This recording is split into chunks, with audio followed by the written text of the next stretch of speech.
ময়মনসিংহের ত্রিশাল উপজেলায় হিন্দু বৌদ্ধ খ্রিস্টান কল্যাণ ফ্রন্টের উপজেলা ও পৌর পর্যায়ের কর্মী সম্মেলন অনুষ্ঠিত হয়েছে। 5 সেপ্টেম্বর শুক্রবার উপজেলার দৈরামপুর বিএনপির দলীয় অস্থায়ী কার্যালয়ে আয়োজিত এই কর্মী সম্মেলনে উপস্থিত ছিলেন সংগঠনের কেন্দ্রীয় ও স্থানীয় নেতৃবৃন্দ।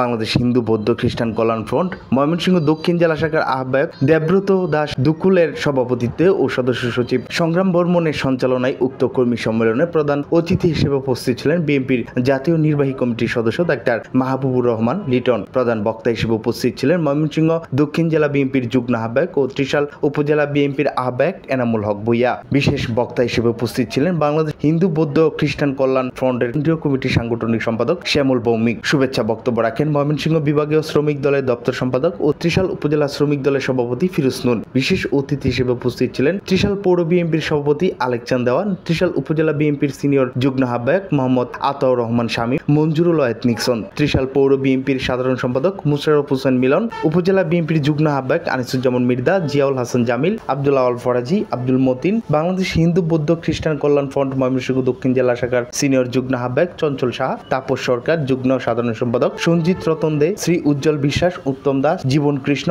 সম্মানিত সদস্য অ্যাডভোকেট সঞ্জিত রুকন। সম্মেলনে বক্তারা বলেন, অসাম্প্রদায়িক চেতনার বাংলাদেশ গড়ে তুলতে হিন্দু বৌদ্ধ খ্রিস্টান কল্যাণ ফ্রন্টের প্রত্যেক নেতাকর্মীকে ঐক্যবদ্ধভাবে কাজ করতে হবে। সাম্প্রদায়িক শক্তিকে মোকাবেলা করে সমাজে সম্প্রীতি ও শান্তি প্রতিষ্ঠায় সক্রিয় ভূমিকা পালনের আহ্বান জানানো হয়। কর্মী সম্মেলনে পৌর ও ইউনিয়ন পর্যায়ের বিপুল সংখ্যক কর্মী সমর্থক সহ বিএনপির অঙ্গ সহযোগী সংগঠনের নেতাকর্মীরাও অংশগ্রহণ করেন।